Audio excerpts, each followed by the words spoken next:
सुबह का समय था। घड़ी में तकरीबन 9:30 बजने जा रहे थे। रसोई घर में खटर पटर की आवाज़ें आ रही थीं। कुकर अपनी धुन में सीटी बजा रहा था। गैस चूल्हे के ऊपर लगी चिमनी चूल्हे पर टिके पतीले कुकर वगैरह का धुआं समेटने में लगी थी। अफरा तफरी का माहौल था। शालिनी अपने घरेलू नौकर छोटू के साथ नाश्ता बनाने में लगी थी। छोटू वैसे तो छोटा था, उम्र यही कोई 13-14 साल, लेकिन काम निपटाने में बड़ा उस्ताद था। न जाने कितने ब्यूरो, कितनी एजेंसियों और इस तरह का काम करने वाले लोगों के चक्कर काटने के बाद शालिनी ने छोटू को तलाशा था। 2 साल से छोटू टिका हुआ ठीक ठाक चल रहा था, वरना हर 6 महीने बाद नया छोटू तलाशना पड़ता था। न जाने कितने छोटू भागे होंगे। शालिनी को यह बात कभी समझ नहीं आती थी कि आखिर 6 महीने बाद ही ये छोटू घर से विदा क्यों हो जाते हैं। शालिनी पूरी तरह से भारतीय नारी थी। उन्हें एक छोटू में बहुत सारे गुण चाहिए होते थे। मसलन उम्र कम हो, खाना पीना भी कम करे, जो कहे वह आधी रात को भी कर दे, वे मोबाइल फ़ोन पर दोस्तों के साथ ऐसी वैसी बातें करें तो उनकी बातों पर कान ना रखे, रात का बचा कुचा खाना सुबह और शाम को खा ले। कुछ खास बातें छोटू में वे ज़रूर देखती कि पति के साथ बेडरूम में रोमांटिक मूड में हो तो डिस्टर्ब ना करे। एक बात और कि हर महीने 15-20 किटी पार्टियों में जब वे जाएं और शाम को लौटें तो डिनर की सारी तैयारी करके रखें।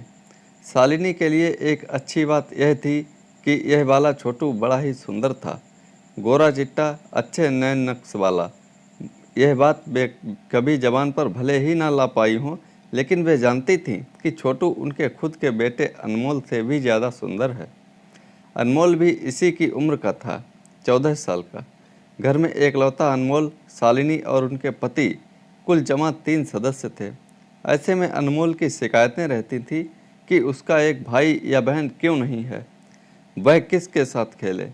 नया छोटू आने के बाद शालिनी की एक समस्या यह भी दूर हो गई कि अनमोल खुश रहने लग गया। शालिनी ने छोटू को यह छूट दे दी कि वह जब काम से फ्री हो जाए तो अनमोल से खेल लिया करे। छोटू पर इतना विश्वास तो किया ही जा सकता था कि वह अनमोल को कुछ गलत नहीं सिखाएगा। छोटू ने अपने अच्छे बर्ताव और कामकाज से शालिनी का दिल जीत लिया था, लेकिन वह यह कभी बर्दाश्त नहीं कर पाती थी कि छोटू कामकाज में थोड़ी सी भी लापरवाही बरते। वह बच्चा ही था, लेकिन यह बात अच्छी तरह समझता था कि भाभी यानी शालिनी अनमोल की आंखों में एक आंसू भी नहीं सहन कर पाती थी। अनमोल की इच्छा अनुसार सुबह नाश्ते में क्या क्या बनेगा, यह बात शालिनी रात को ही छोटू को बता देती थी ताकि कोई चूक ना हो। छोटू सुबह उसी की तैयारी कर देता था। छोटू की ड्यूटी थी कि भयंकर सर्दी हो या गर्मी, वह सबसे पहले उठेगा, तैयार होगा और रसोई घर में नाश्ते की तैयारी करेगा। शालिनी भाभी जब तक नहा धोकर आएंगी तब तक छोटू नाश्ते की तैयारी करके रखेगा। छोटू के लिए यह दिनचर्या सी बन गई थी। आज छोटू को सुबह उठने में देरी हो गई। वजह यह थी कि रात को शालिनी भाभी की 2 किटी फ्रेंड्स की फैमिली का घर में ही डिनर रखा गया था। गपशप, अंताक्षरी वगैरह के चलते डिनर और उनके खाना होने तक 12:30 बज चुके थे। सभी खाना खा चुके थे, बस एक छोटू ही रह गया था जो अभी तक भूखा था।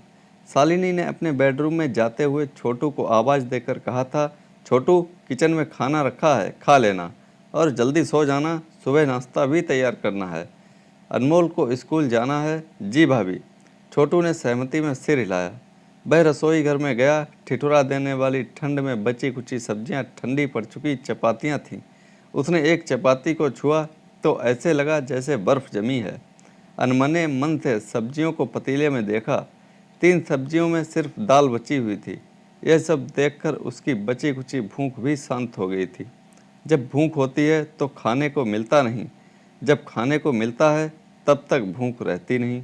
यह भी कोई ज़िंदगी है? छोटू ने मन ही मन मालकिन के बेटे और खुद में तुलना की। क्या फ़र्क है उसमें और मुझ में? एक ही उम्र, एक जैसे इंसान। उसके बोलने से पहले ही ना जाने कितनी तरह का खाना मिलता है, और इधर एक मैं, एक ही माँ के बाप के 5 बच्चे, सब काम करते हैं लेकिन फिर भी खाना समय पर नहीं मिलता। जब जिस चीज़ की ज़रूरत हो तब ना मिले तो कितना दर्द होता है, यह बात छोटू से ज़्यादा अच्छी तरह कौन जानता होगा।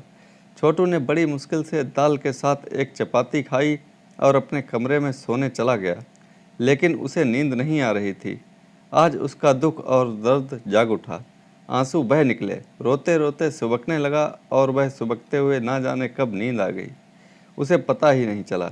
थकान, भूख और उदास मन से जब वह उठा तो 8:30 बज चुके थे। वह उठते ही बाथरूम की तरफ भागा। गर्म पानी करने का समय नहीं था तो ठंडा पानी ही उड़ेला। नहाना इसलिए ज़रूरी था कि भाभी को बिना नहाए किचन में आना पसंद नहीं था। छोटू ने किचन में प्रवेश किया तो देखा कि भाभी कमरे से निकलकर किचन की ओर आ रही थीं। शालिनी ने जैसे ही छोटू को 8:45 बजे रसोई घर में घुसते देखा तो उनकी त्योरियां चढ़ गईं। छोटू इस समय रसोई घर में घुसा है, ये कोई टाइम है उठने का? रात को बोला था कि जल्दी उठकर किचन में तैयारी कर लेना, जरा सी भी अक्ल है तुझमें? शालिनी नाराजगी का भाव लिए बोली। सॉरी भाभी, रात को नींद नहीं आई, सोया तो लेट हो गया। छोटू बोला, तुम नौकर लोगों को तो बस छूट मिलनी चाहिए, 1 मिनट में सिर पर चढ़ जाते हो। महीने के 5,000 रुपये, खाना पीना, कपड़े सब चाहिए तुम लोगों को, लेकिन काम के नाम पर तुम लोग ढीले पड़ जाते हो। गुस्से में शालिनी बोली। आगे से ऐसा नहीं होगा भाभी, छोटू बोला। अच्छा अच्छा, अब ज़्यादा बातें मत बना, जल्दी जल्दी काम कर, शालिनी ने कहा। छोटू और शालिनी दोनों तेजी से रसोई घर में काम निपटा रहे थे। तभी बेडरूम से अनमोल की तेज आवाज़ आई। मम्मी, आप कहाँ हो? मेरा नाश्ता तैयार हो गया क्या? मुझे स्कूल जाना है। लो, वह उठ गया अनमोल, अब तूफान खड़ा कर देगा। शालिनी किचन में काम करते करते बुदबुदाई। आई बेटा, तू फ्रेश हो ले, नाश्ता बनकर तैयार हो रहा है, अभी लाती हूँ। शालिनी ने किचन से ही अनमोल को कहा। मम्मी, मैं फ्रेश हो लिया हूँ, आप नाश्ता लाओ जल्दी से, जोरों की भूख लगी है, स्कूल को देर हो जाएगी, अनमोल ने कहा।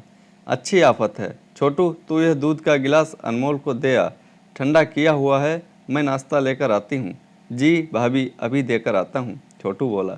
मम्मी, अंदर से अनमोल के चीखने की आवाज़ आई तो शालिनी भागी।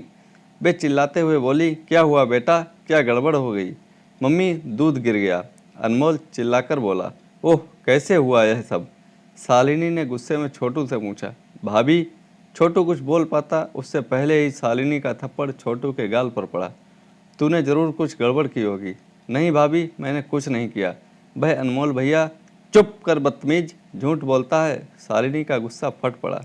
मम्मी, छोटू का कसूर नहीं था, मुझसे ही गिलास छूट गया था, अनमोल बोला। चलो कोई बात नहीं, तू ठीक तो है ना, जलन तो नहीं हो रही ना? ध्यान से काम किया कर बेटा। छोटू सुबक पड़ा। बिना वजह उसे चांटा पड़ गया। उसके गोरों गालों पर शालिनी की उंगलियों के निशान छप चुके थे। जलन तो उसके गालों पर हो रही थी, लेकिन कोई पूछने वाला नहीं था। अब रो क्यों रहा है? चल, रसोई घर में बहुत से काम करने हैं। शालिनी छोटू के रोने और थप्पड़ को नज़रअंदाज करते हुए लापरवाही से बोली। छोटू रसोई घर में गया, कुछ देर रोता रहा। उसने तय कर लिया कि वह अब इस घर में और काम नहीं करेगा, किसी अच्छे घर की तलाश करेगा। दोपहर को खेलते समय छोटू चुपचाप घर से निकल गया। महीने की 15 तारीख हो चुकी थी। उसको पता था कि 15 दिन की तनख्वाह उसे नहीं मिलेगी।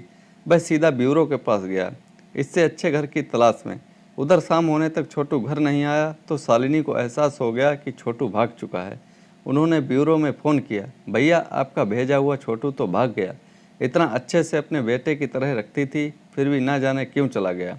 छोटू को नए घर और शालिनी को नए छोटू की तलाश आज भी है। दोनों की यह तलाश ना जाने कब तक पूरी होगी। तो दोस्तों, कैसी लगी ये कहानी? लाइक करें, कमेंट में बताएं और चैनल को सब्सक्राइब करना ना भूलें। धन्यवाद।